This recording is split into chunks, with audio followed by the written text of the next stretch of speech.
ప్రభుత్వం చేపట్టిన ప్రతి కార్యక్రమాన్ని క్షేత్రస్థాయిలోనే అర్హులైన లబ్ధిదారులందరికీ చేరేలా అధికారులు చిత్తశుద్ధితో పనిచేయాలని రాష్ట్ర పర్యాటక సాంస్కృతిక సినిమాటోగ్రఫీ శాఖ మంత్రి కందుల దుర్గేష్ అన్నారు. గురువారం స్థానిక మండల ప్రజా పరిషత్ కార్యాలయంలో ఏర్పాటు చేసిన మండల స్థాయి సమీక్ష సమావేశానికి మంత్రి కందుల దుర్గేష్ ముఖ్య అతిథిగా పాల్గొని ప్రభుత్వం అమలు చేస్తున్న అభివృద్ధి సంక్షేమ కార్యక్రమాల అమలు తీరుపై మండల స్థాయి అధికారులతో సమీక్షించారు. ఈ సమీక్ష సమావేశంలో మాజీ శాసనసభ్యులు Boorugupalli Sesharao, municipal commissioner T Rambhupal Reddy, TIDCO SEB Srinivas, tahsildar V Nagabhushanam, MPDO JA Jhansi, గృహ నిర్మాణ శాఖ ఈఈ పరశురాం, వివిధ శాఖల అధికారులు పాల్గొన్నారు. ఏ ప్రభుత్వమైనా సరే సమర్థవంతమైన ప్రభుత్వంగా ముందుకు వెళ్ళాలంటే విధానపరమైనటువంటి నిర్ణయాలు చేయడం అనేది అధికారంలో ఉన్నటువంటి మంత్రులు, ముఖ్యమంత్రి గారు, ఎమ్మెల్యేలు, అదేవిధంగా ఐఏఎస్ ఆఫీసర్లు చేస్తారు.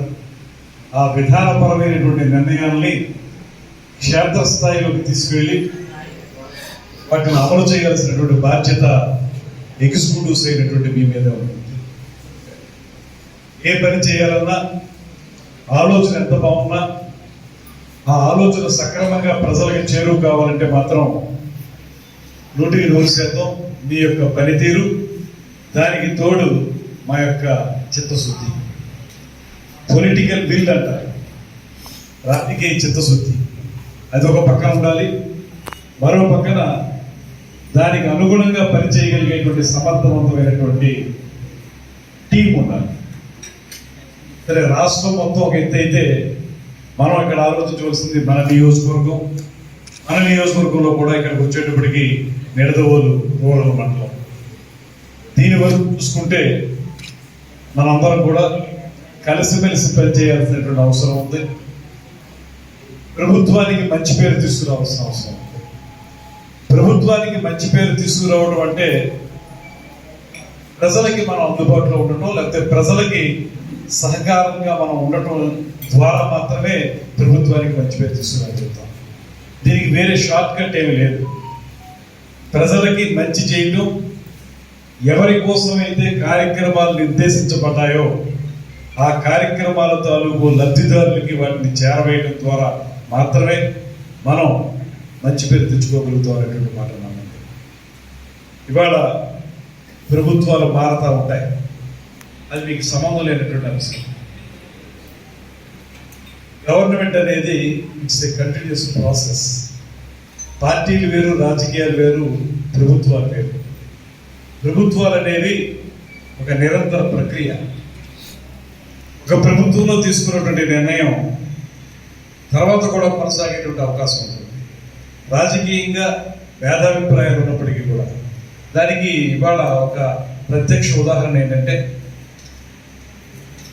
మీరు ఇప్పుడే స్కూళ్ళకి వెళ్ళొచ్చాను. నేను స్కూల్ పిల్లలకి కిట్లు ఇచ్చేటువంటి కార్యక్రమం.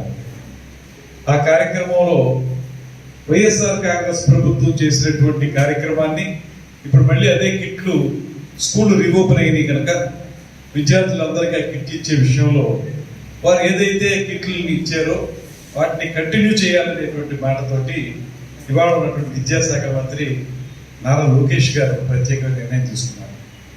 ఎక్కడ కూడా గత ప్రభుత్వంలో చేశారు, వాళ్ళ ఏవో పేర్లు ఉంటాయి, వీటి జోలికి వెళ్ళొద్దు, మనం ఏదైతే కార్యక్రమాన్ని కొనసాగించాలో దాన్ని కొనసాగిద్దామనేటువంటి మాట వారు చెప్పినప్పుడు ఆ మ్యాగ్నానిమిటీ అంటాం దాన్ని, ఆ మ్యాగ్నానిమిటీ మనకు కనపడింది అనేటువంటి విషయాన్ని చెప్తున్నాం. అందువల్ల ప్రభుత్వం అనేది కంటిన్యూస్ ప్రాసెస్, దాన్ని మనం కొనసాగించాలి. దాంతోపాటు మీ అందరికీ నేను మనం చేసేది ఏంటంటే, ప్రభుత్వాల యొక్క ప్రయారిటీస్ డిఫరెంట్గా ఉంటాయి. మీరు చూసుకుంటే ఒక జిల్లా కలెక్టర్ గారు మారితే ఆ కలెక్టర్ గారు ప్రయారిటీస్ పెట్టి ఆ జిల్లా మొత్తం తిరుగుతూ ఉంటుంది. ఆయన ఎడ్యుకేషన్ మీద ఎక్కువ ప్రయారిటీ ఇస్తే ఎడ్యుకేషన్ మీద మొత్తం జిల్లా అంతా నడుస్తూ ఉంటుంది. లేకపోతే ఆయన వెల్ఫేర్ కార్యక్రమాల మీద దృష్టి పెడితే దాని మీద నడుస్తూ ఉంటుంది. అదేవిధంగా ప్రభుత్వాలకు ఉన్నటువంటి ప్రయారిటీస్లో ఆ ప్రయారిటీస్ ప్రకారమే రాష్ట్రం మొత్తం నడుస్తుంది. అందువల్ల ఇవాళ ఉన్నటువంటి ప్రభుత్వం మాత్రం కేవలం ఏదో పేరుకి మన సంక్షేమం అనేటువంటి మాట కాకుండా